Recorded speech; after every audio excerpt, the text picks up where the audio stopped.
In LA this week, Los Angeles has a new tool in its arsenal to fight runaway productions to the sum of $330 million. Details next. Police tool or public menace? That depends on who you ask. I'm Anna Margos. A battle is brewing over 2 drones acquired by the LAPD. More on that coming up. No additional dumping. Why the community of Eagle Rock is opposing this landfill expansion. I'm Rasha Goel, and that story's up next.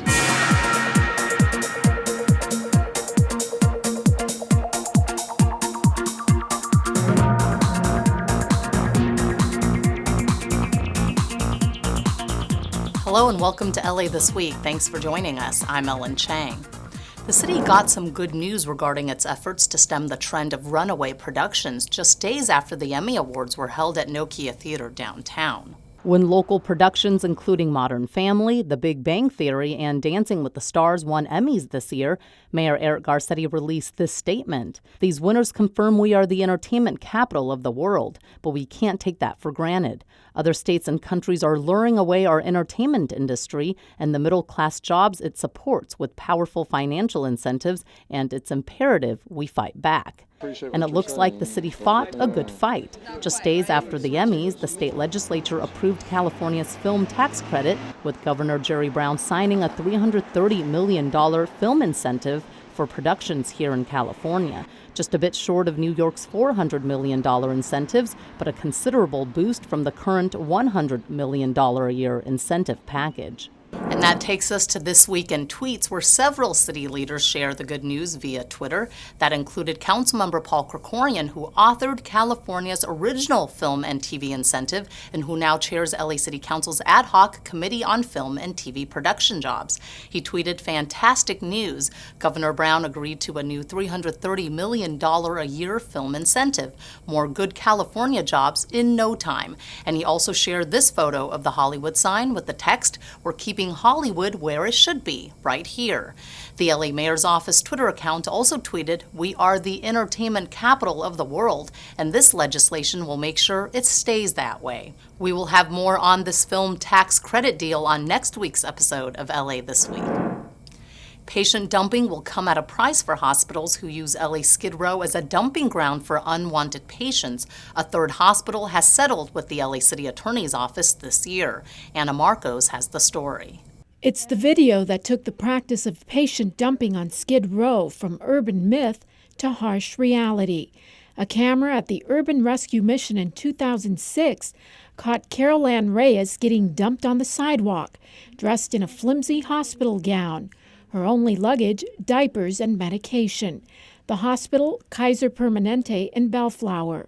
Had it not been for a mission worker, Reyes would have been left alone to wander on Skid Row's harsh streets. A cab came and did a U-turn and dropped a lady with dementia, with high blood pressure, and a fever. And now City Attorney Mike Feuer is going after hospitals who dump patients, many of those hospitals from outside city limits. Hospitals have commitments to their patients, whether they're homeless or housed, that any time a patient is dumped into the gutters of Skid Row, it's a disgrace. And it's disgusting. If you ask me, I say I was dumped. I was kicked out of the hospital to make room for somebody else, knowing that I wasn't well enough to hit the street. Earlier this year, 2 hospitals settled with the city. And now a third, Glendale Adventist Medical Center, will pay the city of LA $700,000 for alleged patient dumping, though the hospital denies wrongdoing. But LA isn't alone. The city attorney's office says cases of patient dumping are happening all over California cities, with documented cases coming from as far away as Las Vegas. There was the occasion of a Las Vegas hospital sent 200 patients over 6 months to the bus station near Skid Row. $100,000 from the latest settlement fee will go to a local Skid Row provider. I don't know who's benefiting from the settlement, but what my prayer for Skid Row is that there would be more services for women in crisis. And the city attorney isn't done. Investigations into other hospitals are pending. I'm Anna Marcos for LA This Week. The other 2 hospitals which have settled with the LA City Attorney this year are Beverly Hospital in Montebello and Pacifica Hospital in Sun Valley. A Sylmar man is facing murder and attempted murder charges after police say he went on a shooting rampage in the San Fernando Valley, killing 3 people and wounding several others. Yana K reports. 34-year-old Alexander Hernandez is being held without bail as he awaits arraignment in 1 murder and 2 attempted murder charges. Police arrested Hernandez in connection with a deadly shooting rampage in the San Fernando Valley. We believe we have the right man. We don't believe that the public is at risk for these types of crimes. Police officials said during a news conference that they and the Sheriff's Department are investigating a total of 7 shooting incidents that left 3 people dead and 3 others critically injured. Law enforcement is committed to stay on this around the clock until we successfully solve each of these cases and prosecute each of these cases with the District Attorney's Office. The shootings took place over a 5-day period. So far, Hernandez is charged in the death of Gildardo Morales, who was shot and killed in Pacoima, but more charges are expected later. Nothing makes a homicide investigator's heart beat faster than realizing he has a serial killer. That's what this man was. Police say there is no connection between the shooting victims and that the suspect chose his victims at random. As crazy as that sounds, that's what happened. Hernandez's next court date has been scheduled for September 17th. I'm Yana K for LA This Week. Investigators are still gathering information in this case and are urging anyone with information to call 1-877-LAPD 24/7. Tipsters can also go to lapdonline.org and click on Anonymous Web Tips. Demonstrators are putting up a fight over new drone technology acquired by the LAPD, fearing it could be used to spy on citizens. The LAPD says absolutely not. Anna Marcos was at a recent protest. Those protesting the 2 LAPD drones crowd around the doors of City Hall, hoping to get an audience with Mayor Eric Garcetti. Now is the time to say no. No more militarization, no more immunity, no more surveillance, and no drones LA. The 2 Dragonflyer X6 drones were a gift to the LAPD from the Seattle Police Department, which couldn't use them due to a public outcry. Now it appears drone technology here will also face a fight. The Los Angeles Police Department is one of the most militarized police departments in the world, using massive amount of tactical weapons and human and electronic surveillance technology. Protesters believe the drones could be used to control crowds and spy on unsuspecting citizens.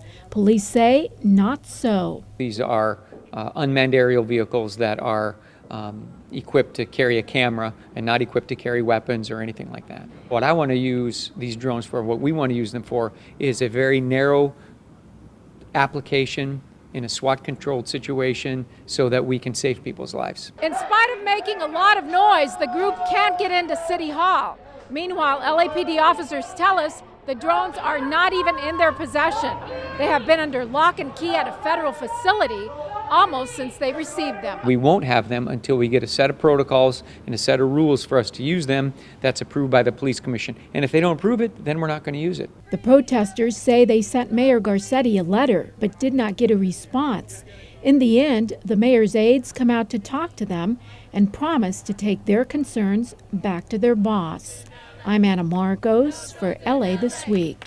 Police say the drones will not be approved without public comment and the vote of the Police Commission and the City Council. The LA City Attorney's Office is considering a measure that would make it easier to crack down on companies caught committing wage theft, such as not paying overtime or not giving proper breaks to employees. As Gil Reyes tells us, studies show most of the city's low-wage workers have been victimized. Workers from the car wash, restaurant, and garment industries gather outside City Hall demanding their rightful earnings. But the battle for lost back pay can be a knockdown, drag-out fight. We've been told we need to be really patient because the process of a wage claim takes time. Zumi Misakami, a restaurant server, is still awaiting money owed to him in tips after filing a wage theft claim against his former employer. He says the claim system overseen by the state is bound in red tape. By the time claims are processed, many violating companies have shut down or skipped town to avoid payments. That's why LA City Councilman Paul Koretz has co-sponsored an anti-wage theft ordinance for the city of Los Angeles. to speed up prosecutions and collections locally. We're the wage theft capital of the United States. And that means basically employers stealing from their employees, not paying minimum wage, not paying overtime, not giving meal and rest breaks. It's unacceptable, and we will stand for it no more. A UCLA study finds LA's low-wage workers, including those in the garment industry, are cheated out of more than $26 million per week. A free mobile clinic is set up at this news conference to check on the health and well-being of workers, many of them parents holding down 2 or more jobs to support their families. They're already the lowest paid employees in the city. Now they're having their wages stolen. We need to move forward to protect them. I think our Chamber of Commerce and our other business organizations actually support businesses doing the right thing, paying their employees the legally proper wage. Councilman Koretz is now hopeful that the growing outcry against wage theft by the local business community will push his measure forward into law within 6 months. Outside City Hall, Gil Reyes for LA This Week. Councilmember Gil Cedillo co-sponsored the measure. The Tom Bradley International Terminal at LAX continues to secure its place as a world-class travel destination, not only on the ground, but in the air. Yana Kay has more. These passengers at Los Angeles International Airport are boarding an Asiana Airlines flight, but this time they'll be enjoying a larger, more comfortable jumbo jet as the airline introduces its Airbus 380 daily round-trip service between Seoul, South Korea and Los Angeles. We know this service is going to be welcomed by many Angelinos looking for more choices to Asia and beyond. 1, 2, 3. Various Asiana Airlines executives, Korean dignitaries, and LAX officials welcomed the new A380 with a ribbon-cutting ceremony. And I wish this flight will make our relations between LA area and Korea and American Korea closer and more friendly and cooperative. The jumbo double-decker aircraft, which can accommodate nearly 500 passengers, features 12 first-class, 66 business class, and 417 travel class seats, with the first suite in the upper deck. Our unique services offered in each cabin prove that the Airbus 380 aircraft is the perfect match for these exceptional in-flight amenities and services. With a touch of a button, business and first suite passengers can literally turn their seats into a fully reclining flatbed and enjoy a movie on their flat screen. One frequent traveler is already excited about the new Airbus. I think it'll give us more options to go overseas, and that's really a big thing because cost is so prohibitive, and I'm really excited. The Airbus 380 also features a huge cargo hold, which is used to transport electronics and other valuable items into Los Angeles. Those goods are then sold and help boost the local economy. Officials say every daily round-trip flight generates nearly $620 million to LA's economic output and sustains more than 3,000 jobs. I'm Yana Kay for LA This Week. Asiana Airlines offers 2 flights a day between Seoul and Los Angeles. Community groups are speaking out against the expansion of a local landfill. Rasha Goel tells us what all the stink is about. City leaders and Eagle Rock community members are expressing their opposition to a proposed landfill expansion plan by the city of Glendale. The plan calls for expanding the Scholl Canyon dump, which is operated jointly by LA County and the city of Glendale.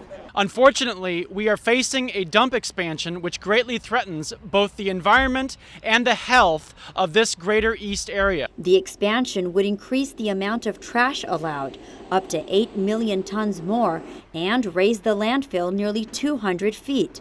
A quality of life issue for neighboring residents. The reason it's concerned to us, to the city of Los Angeles and the community of Eagle Rock, is because the only way you could access this landfill is through the city of Los Angeles and Eagle Rock. We live with the air pollution, we live with the noise, we live with the deterioration to our streets. I think fair is fair. There's plenty of ways to access the dump if Glendale chose to do it, and they didn't, so we're stuck with it. Residents are saying enough is enough. They say they have tolerated the negative impacts of having a landfill in their community for decades without any benefits. In fact, LA City residents were banned from using Scholl Canyon back in 1987. Our landmark, our Eagle Rock, is right here with a dump road in front of it.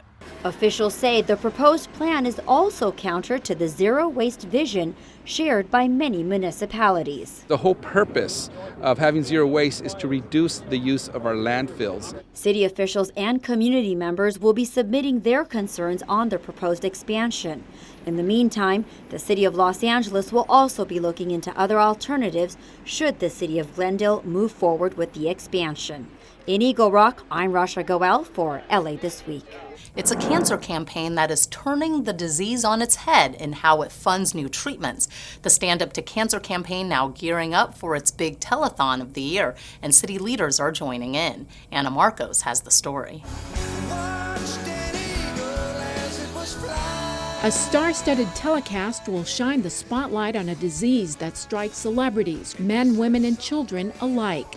The Stand Up to Cancer campaign has announced its annual TV event, where celebrities and TV networks join in to broadcast the push to raise money to fight the disease in a way cancer has never seen before. We worked like hell to overcome every obstacle on our way, and we created a movement that, as the mayor said, started here in Los Angeles, that is now a national and even a global movement that has in many ways changed the way cancer research is funded in this country.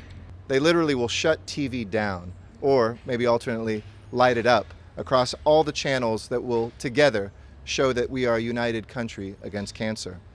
Watching from your living room or hospital bed, those who are fighting cancer will know that they are not alone. LA City leaders have declared the day of the broadcast as Stand Up to Cancer Day. In just 7 years of existence, Stand Up to Cancer has facilitated 140 clinical trials. That's a record pace in the world of research and fundraising. The Stand Up to Cancer broadcast airs Friday, September 5th. I stand up for my mother, who is a 34-year breast cancer survivor. This year, there will be a digital lounge and not just a phone bank, so fundraising celebrities can keep in touch with donors through both phones and social media. All this to raise money for new treatments that give cancer patients hope and a fighting chance. I'm Anna Marcos for LA This Week. You can get information by visiting standuptocancer.org. Protesters hoping to be heard as Mexico's president pays LA a visit. A new skate park in San Pedro and a bridge is removed to make room for pedestrian-friendly streets. These stories and more in CityBeat. Protesters came out in force outside the Millennium Biltmore, where LA Mayor Eric Garcetti and Mexican President Peña Nieto attended an event highlighting $14.9 billion in trade between LA and Mexico.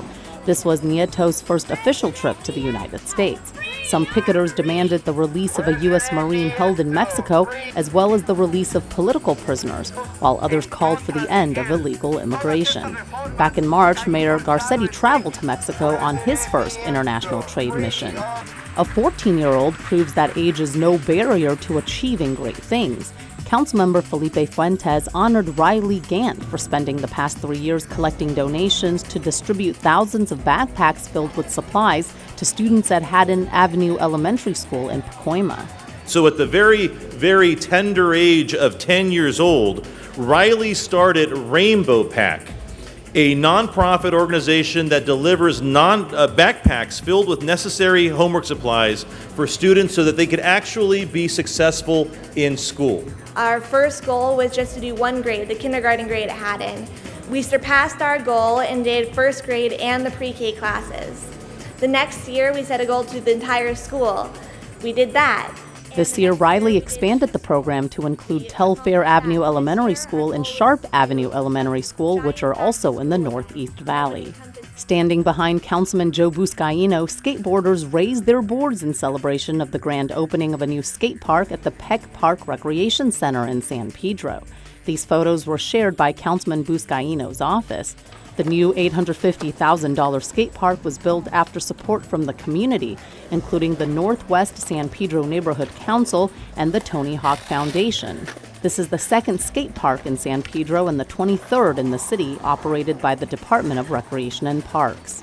Councilmember Jose Huizar recently helped celebrate the groundbreaking for the Soto Street Bridge Removal Project. The $14 million improvement project at North Mission Road entails removing the Soto Street Bridge and constructing 2 new at-grade signalized intersections. We also want to expand the area by providing more pedestrian activity, plant additional trees, put in a pocket park. The new roads will also be constructed with future bike lanes in mind. The new realignment is expected to open in 2017. It was the city's very first fire station, and 130 years later, the city hosted a big anniversary party to commemorate the milestone. Called the Plaza Firehouse, Los Angeles Fire Department's first fire station is celebrating its 130th birthday.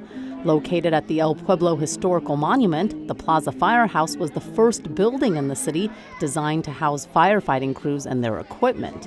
While this firehouse was in operation well before his time, Jim Killian, who came out for the festivities, says it represents an important part of his and his father's life. My father was a firefighter, and he's since passed away, retired and passed away.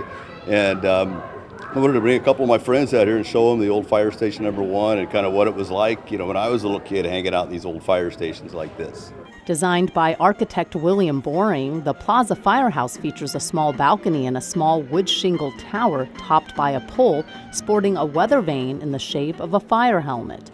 While the voluntary city fire department was first formed in 1871, the firehouse was not completed and occupied until 1884. We're really proud to be able to showcase this beautiful firehouse and the gentlemen and the ladies who work for the fire departments. Visitors during this anniversary celebration learned a lot about how firefighting was done back in the day.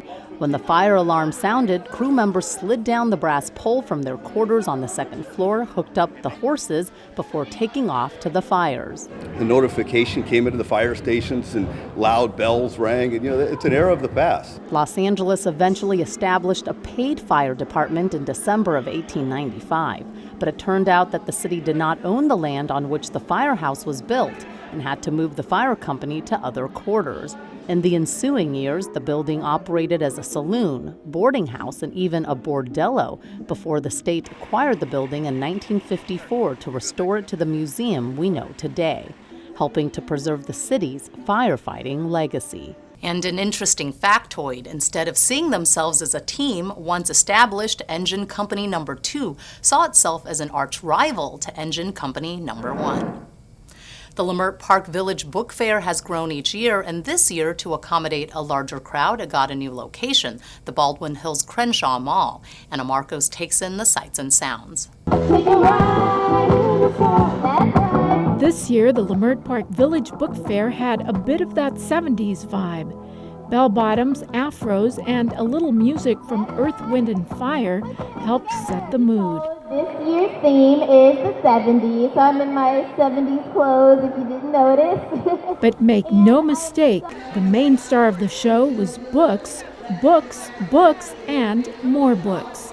The fair, now in its 8th year, designed to make you a book lover and fan of all things literature, from the elementary to the highly intellectual. We have authors participating, we have book signings, we have publish your own book activities, we have book giveaways. This book fair focuses on African American literature and authors, but it is very diverse. The books that we have coming out for preschool and kinder are Twisty Loops and Lines, which is an alphabet adventure. We also have A Mama's Love, which is a great book that teaches about the strong relationship between a mom and her daughter. There were tributes to great legends such as the late author Maya Angelou and late actor-activist Ruby Dee. But for those with simpler tastes, the balloon animals were quite a hit.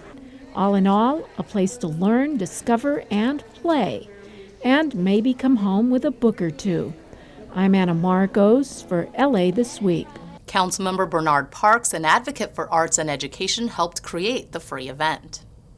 In this week's list of things to do, a drum circle exploring the heart of downtown and a paper yacht challenge. Did you know drum circles have been around since 4000 BC? Well, you can be part of this age-old tradition when you take part in Drum downtown West African on Saturday, September 6th from 10 a.m. to 11:30 a.m. Head over to Grand Park at 200 North Grand Avenue to experience the thrilling power of percussion in this outdoor group drumming experience. All skill levels are welcome, no experience necessary. Drums and other percussion instruments provided. A facilitator will lead the group in making the drums talk with West African beats and medleys. First come, first served. No tickets or RSVP required. Go to musiccenter.org for additional information. You may know CITYBEAT by now, a big car-free festival that explores parts of the city. The next one won't be until October 5th. But if you're itching for something else in the same spirit of CITYBEAT, CITYBEAT Explores is a relatively new program that hosts smaller pedestrian-friendly activities on a smaller scale in between the big car-free events. And on September 7th from 1 to 6 p.m., CITYBEAT Explores Broadway. You'll get to taste savory food from Grand Central Market. Check out open houses at the Bradbury Building and $1 Million Theater, and go on a free walking tour of Broadway. The day will conclude with a 6 p.m. screening of David Lynch's classic, Mulholland Drive, at the $1 Million Theater. Go to citybeat.nationbuilder.com/explores for details. SOMAS, one of the top engineering firms in the country, is partnering with the Port of Los Angeles for its second Paper Yacht Challenge this year, after its Paper Yacht Challenge in downtown LA in June was a big success. On Wednesday, September 10th, you'll get to build a paper boat and race it to the finish line at the Fanfare Fountain, located at Harbor Boulevard and Vincent Thomas Bridge in San Pedro. Money raised will benefit the 186th Street Elementary School and Toberman Neighborhood Center. Registration starts at 4 p.m., sailing starts at 5 p.m. Go to facebook.com/PPYCLA for details. And that's a look at some upcoming things to do. It's an afternoon of family fun with a touch of Hollywood. Rasha Goel has more. It was lights, camera, action for the young ones at the 29th Annual Children's Festival of the Arts, put on by the Hollywood Arts Council. The festival celebrates the culture of Hollywood on a miniature scale. We all come together at our wonderful partner, Paramount Pictures, in this beautiful location. And just a big celebration, just a totally wonderful event for the community. There's plenty to do and enjoy. All Hollywood style, of course, from kids doing their own stunts, to face painting, to photos with Bugs Bunny, and much more. As a gift to the community by the Hollywood Arts Council. And for many, it's a red carpet experience they won't soon forget. I'm Rasha Goel for LA This Week. That's going to do it for this edition. Thanks for joining us. I'm Ellen Chang. A reminder that you could catch us online at lacitybview.org. You can also follow and like us on Facebook. We'll see you back here next week for more of LA This Week.